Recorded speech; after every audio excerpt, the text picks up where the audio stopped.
Good morning students. हम class 7th का chapter कंचा पढ़ रहे थे। हम जब मास्टर जी ट्रेन के बारे में क्लास में पढ़ा रहे थे, उसके बाद अब देखिए आगे क्या हुआ। फिर क्या हुआ? अरे तू उधर क्या कर रहा है? उसका दम घुट रहा था। मास्टर जी ने उससे पूछा कि तुम क्या कर रहे हो, तो अचानक वह अपने स्वप्न से वापस वास्तविक दुनिया में आया था। तो उसे ऐसा लगा जैसे उसे कुछ परेशानी सी हो रही है। तो वह कुछ नहीं बोला। तो मास्टर जी ने कहा बोल। वह फिर से खामोश खड़ा रहा। क्या नहीं बोलेगा? वे अप्पू के पास पहुंचे और इस बार वे अप्पू के पास आ गए और उन्होंने कहा कि क्या तुम कुछ नहीं बोलोगे? तो सारी कक्षा सांस रोके हुए उसी तरफ देख रही है। तो सारी कक्षा के विद्यार्थी अप्पू को देखने लगे। सांस रोके हुए उसी तरफ देख रही है। सांस रोकना मतलब डर के मारे देखना। यहाँ पर इसका अर्थ है डर के मारे देखना, यानी सारे विद्यार्थी डर गए और वह डर के मारे अप्पू की तरफ देखने लगे। फिर क्या हुआ? उसकी घबराहट बढ़ गई और जब मास्टर जी ने गुस्से के साथ बोला तो अप्पू घबराने लगा। मैं अभी किसके बारे में बता रहा था? मास्टर जी ने पूछा। कर्मठ मास्टर जी उस लड़के का चेहरा देखकर समझ गए कि उसके मन में और कुछ है। शायद उसने पाठ पर ध्यान दिया भी हो। अगर दिया है तो उसका जवाब उसके मन से बाहर ले आना है। इसी में उनकी सफलता है। तो वे समझ गए कि अगर इसने पाठ पर ध्यान दिया है तो जो मैं पूछ रहा हूँ वह उसका सही जवाब देगा। तो उन्होंने अप्पू से क्या कहा? हाँ बता, डरना मत। मास्टर जी ने देखा अप्पू की जबान पर जवाब था। तो मास्टर जी ने देखा कि अप्पू कुछ बोलने की कोशिश कर रहा है। तो उन्होंने उससे फिर से कहा हाँ। वह कांपते हुए बोला कंचा। तो अप्पू के मन में क्योंकि सिर्फ कंचों के बारे में बातें चल रही थी, तो इसलिए अप्पू के मुंह से क्या जवाब निकला? कंचा। वे सकपका गए मतलब मास्टर जी को समझ नहीं आया कि अब वे इस बारे में क्या कहें। कक्षा में भूचाल आ गया और सारे बच्चे एकदम से डर गए। या सारे बच्चों को विश्वास ही नहीं हुआ कि वह कंचे के बारे में सोच रहा है। Stand up. मास्टर साहब की आंखों में चिंगारियां सुलग रही थी। अप्पू रोता हुआ बेंच पर चढ़ा। तो मास्टर जी को बहुत ज्यादा गुस्सा आ गया और उन्होंने उसे स्टैंड अप मतलब खड़े होने को कहा।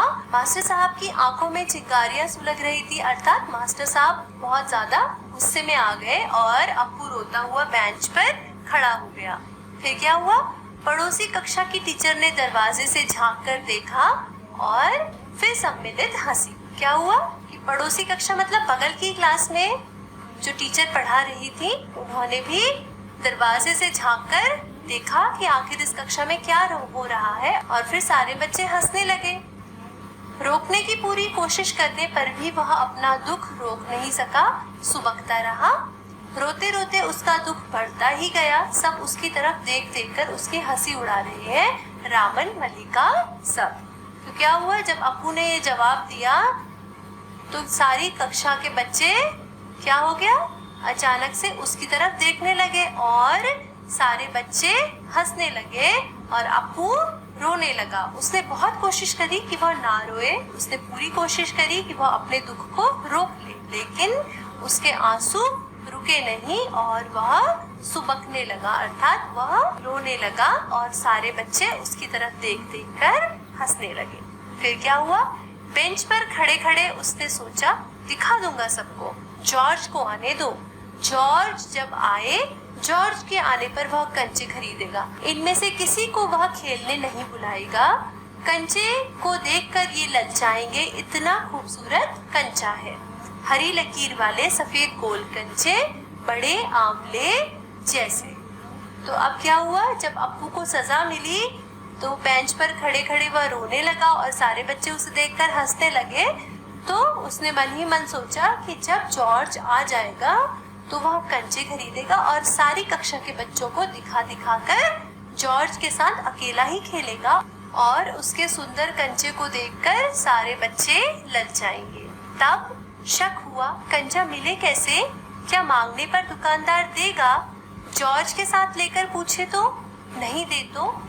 किसी को शक हो तो पूछ लो। तो फिर क्या हुआ कि अप्पू के मन में शक हुआ कि आखिर कंचा मिलेगा कैसे? क्या यदि वो जॉर्ज को साथ लेकर कंचे मांगने के लिए जाए तो दुकानदार उसे कंचे दे देगा, और नहीं दिया तो क्या होगा? इतने में ही फिर से क्या हुआ? मास्टर जी की आवाज आई, किसी को शक हो तो पूछ लो।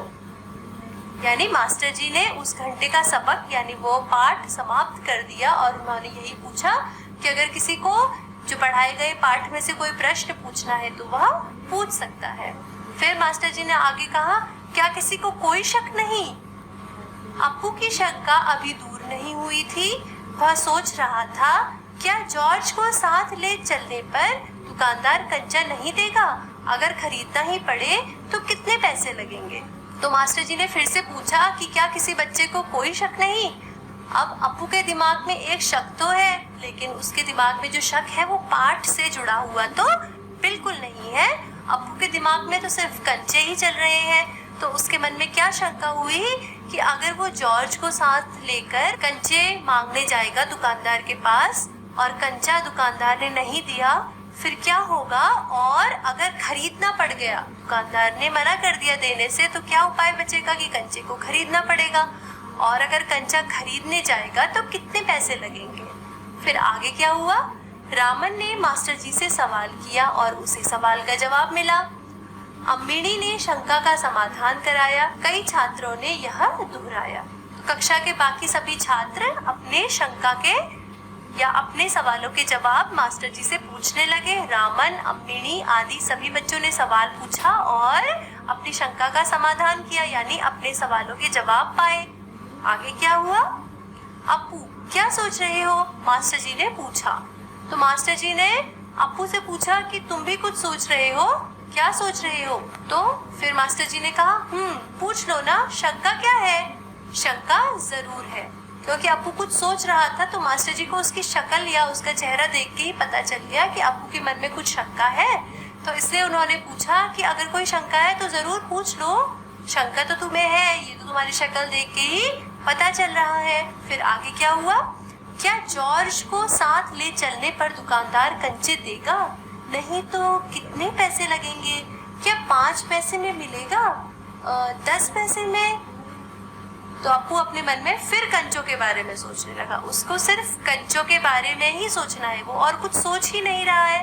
तो वो अपने दिमाग में फिर यही सोचने लगा कि अगर जॉर्ज को साथ लेकर कंचे लेने जाऊंगा तो दुकानदार कंचे देगा या नहीं, और नहीं दिए तो कितने पैसे लगेंगे कंचे खरीदने के लिए? 5 पैसे में वो कंचे देगा या 10 पैसे में देगा? तो मास्टर जी फिर बोले, क्या सोच रहे हो? पैसे? तो मास्टर जी ने पूछा, क्या सोच रहे हो? तो अप्पू ने बोला, पैसे। तो मास्टर जी ने पूछा, क्या?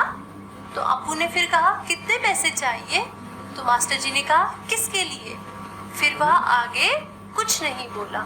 हरी लकीर वाले सफेद गोल कंचे उसके सामने से फिसलते गए। मास्टर जी ने पूछा, क्या रेलगाड़ी के लिए? अब वह तो कंचों की बात कर रहा है, लेकिन मास्टर जी को क्या लगा कि अप्पू रेलगाड़ी खरीदने के लिए कितने पैसे लगेंगे ये पूछना चाहता है। फिर आगे क्या हुआ? उसने सिर हिला दिया। अप्पू को जब मास्टर जी ने ये पूछा कि क्या रेलगाड़ी के लिए कितने पैसे लगेंगे, तो उसने हाँ में सर हिला दिया। तो मास्टर जी को लगा कि वो यही पूछना चाहता है कि रेलगाड़ी खरीदने के लिए कितने पैसे लगेंगे। तो मास्टर जी ने क्या जवाब दिया? बेवकूफ, रेलगाड़ी को पैसे से नहीं खरीद सकते, अगर मिले तो उसे लेकर क्या करेगा? तो मास्टर जी ने तो सोचा वो रेलगाड़ी के बारे में पूछ रहा है, तो उन्होंने यही कहा कि रेलगाड़ी पैसे से नहीं खरीदी जा सकती, और अगर तुम खरीद भी लोगे तो उसका तुम क्या करोगे? पर उसके मन में तो कंचे चल रहे हैं, तो उसने अपने मन में क्या सोचा? वह खेलेगा, जॉर्ज के साथ खेलेगा, रेलगाड़ी नहीं कंचा। फिर आगे क्या हुआ? चपरासी एक नोटिस लेकर आया। मास्टर जी ने कहा, जो फीस लाए हैं वे ऑफिस जाकर जमा कर दें। तो चपरासी का नोटिस पढ़ के मास्टर जी ने सारे बच्चों को बताया कि जिन बच्चों के पास फीस है वे क्या करें, ऑफिस में जाएं और अपनी फीस को जमा कर दें। फिर आगे क्या हुआ? बहुत से छात्र गए।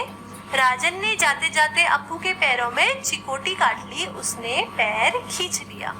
बहुत से छात्र चले गए फीस जमा करने के लिए, और राजन ने अप्पू को परेशान करने के लिए उसके पैर में चिकोटी काट ली। चिकोटी काटना यानी उसके पैर के मांस को अपने हाथों से जोर से दबा दिया, और दर्द हुआ अप्पू को, इसलिए उसने अपना पैर